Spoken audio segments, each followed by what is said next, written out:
नमस्कार मंडळी, तुम्ही पाहत आहात महाराष्ट्र न्यूज 99 चॅनल. असेच नवनवीन व्हिडिओ पाहण्यासाठी तुमच्या हक्काच्या चॅनलला सबस्क्राईब करायला विसरू नका. काल याच सुमारास राज्यात एक चर्चा सुरू होती. ती म्हणजे शरद पवार आणि अजित पवार युती करत स्थानिक स्वराज्य संस्थांच्या निवडणुका लढवतील. आज बरोबर पार्थ पवारांच्या जमीन घोटाळ्याचे प्रकरण राज्यभर गाजतंय. पवार संभाव्य युतीच्या चर्चा सुरू झाल्या आणि अवघ्या काही तासातच पार्थ पवारांची जमीन घोटाळ्याची बातमी गाजू लागली.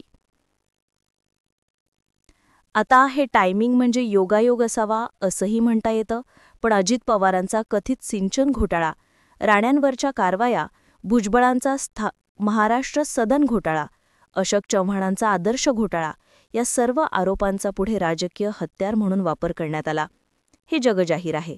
त्यामुळे कुठेतरी अजित पवार पुन्हा काकांच्या घरी माघारी फिरतायत, अजित पवार शरद पवारांसोबत सहानुभूतीचं धोरण स्वीकारतायत अशा बातम्या सुरू झाल्यानंतर पार्थ पवारांच्या जमीन घोटाळ्याची बातमी येणं महत्त्वाचं ठरतं. अर्थात यामागे कोण राजकारण करतंय का असा प्रश्न विचारून आपल्याला जमिनीच्या व्यवहाराला अथवा पार्थ पवारांना पवित्र करायचं नाही. या प्रकरणात सत्य बाहेर यायलाच पाहिजे, पण ती ज्या टायमिंगला येतंय ते पाहता कोण गेम करतंय का हा प्रश्न महत्त्वाचा ठरतो. आता असं आपण का बोलतोय तर याचं उत्तर आपल्याला गेल्या 4-5 महिन्यातील घडामोडींमध्ये दिसतं. एकतर राज्यात निर्विवादपणे भाजपची सत्ता आली, बहुमताचा आकडा इथपर्यंत पोहोचला की भाजपला सत्तेसाठी अजित पवारांच्या किंवा एकनाथ शिंदेंच्या पक्षाची देखील गरज पडली नाही. 105 आकडा असताना सत्तेपर्यंत पोहोचणारी भाजप 132 आकडा असताना कशीही सत्तेपर्यंत पोहोचू शकत होतीच. अर्थात या आकड्यांमुळे सर्वात पहिला राजकीय पवार गेली ती एकनाथ शिंदे यांची. शिंदेंना मुख्यमंत्रीपदावरून पाय उतारवावं लागलं आणि त्यानंतर फडणवीस आले. फडणवीसांनी मुख्यमंत्री झाल्यानंतर शिंदेंचे अनेक निर्णय बदलले, अनेक निर्णयांना स्थगिती दिली. तशा प्रकारचे जीआरच आले.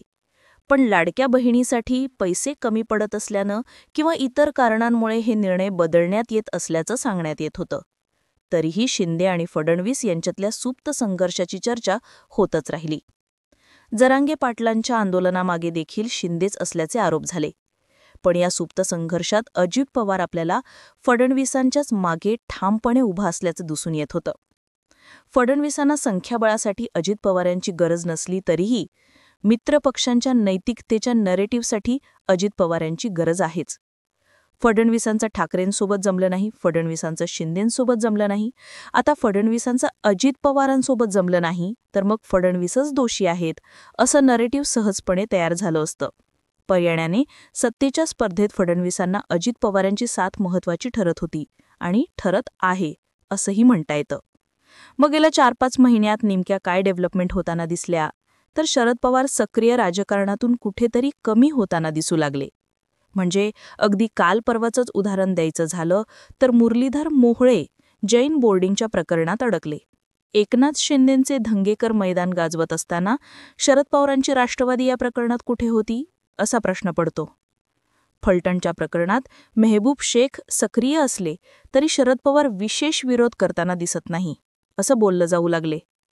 नाही म्हणायला पोट चोरीच्या मोर्चात पवार आले, पण जेव्हा ठाकरे बंधू पहिल्यांदा मराठीच्या मुद्द्यावर एकत्र आले, ठाकरे बंधू निवडणूक आयोगाच्या अध्यक्षांना पुन्हा भेटायला गेले, तेव्हा शरद पवार अनुपस्थित होते. त्यामुळेच पवार कुठेतरी तडजोड स्वीकारायच्या भूमिकेत आहेत का असे प्रश्न विचारले जात होते. दुसरीकडे गेल्या 2-4 महिन्यात अजित पवार देखील आपलं स्वतंत्र राजकारण करताना दिसून येऊ लागलेत. मोहोळ्यांच्याच आरोपांमध्ये पालकमंत्री या नात्याने अजित पवारांनी बोलणं आवश्यक होतं, पण ते घडताना दिसलं नाही. जरांगे पाटलांच्या आंदोलनात देखील अजित पवारांनी पुढे येणं टाळलं. पण याचवेळी अजित पवार आणि शरद पवार यांच्या बैठका मात्र वरचेवर काही ना काही कारणाने घडताना दिसून येतच होत्या. VSIची मीटिंग असो किंवा इतर कार्यक्रम असोत, पवार यांनी भेटणं, एकत्रित बैठका घेणं हे इतकं सहज होऊन गेलं की त्याच्या बातम्या देखील संपुष्टात आल्याचं दिसतं. अगदी काही महिन्यांपूर्वीपासून अजित पवार गट आणि शरद पवार गट यांच्या आपापसातल्या टीका देखील संपुष्टात आल्याचं दिसू लागलंय.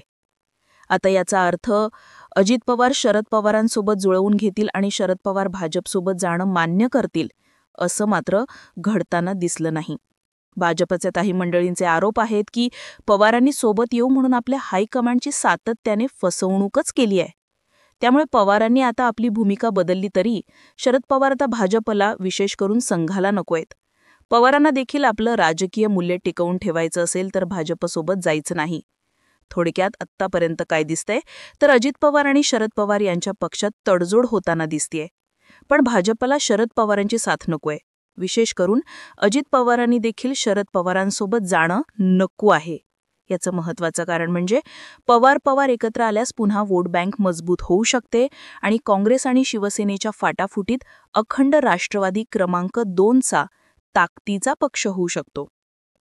अर्थात भाजपसोबत जरी हा पक्ष आला तरीही भाजपला तो नको असणार, कारण तुल्यबळ ताकदीचा पक्ष भाजपला विरोधक म्हणून नकोच आहे. 2 प्रादेशिक पक्षांची 4 शकलं राहिली तरच भाजपसाठी राजकीय स्पेस कायम राहू शकतो. यातूनच दुसरं राजकारण घडताना दिसू लागलं, ते म्हणजे भाजपने पवार विरोध कायम ठेवला. मध्यंतरी अमित शहा यांच्या उपस्थितीत प्रवरानगर इथे भाजपने कार्यक्रम घेतला. या कार्यक्रमाचा अजेंडाच सहकार आणि शुगर लॉबी होता. शरद पवारांच्या पश्चात महाराष्ट्राची शुगर लॉबी अजित पवारांकडे न जाता ती भाजपकडे यावी यासाठी केंद्रीय यंत्रणा काम करत असल्याचं बोललं जातं.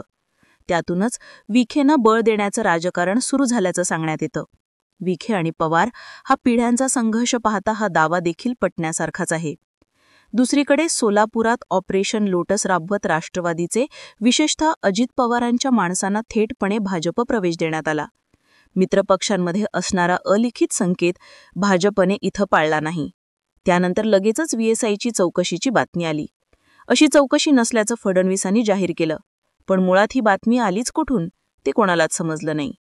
VSIच्या चौकशीची मागणी, सोलापूरचं ऑपरेशन लोटस, शुगर पॉलिटिक्समध्ये भाजप करत असलेली आक्रमक रणनीती पाहता ढाकटे आणि थोरले पवार असा भेदभाव न करता भाजप कार्यक्रम आखत असल्याचं दिसून येऊ लागलं होतं.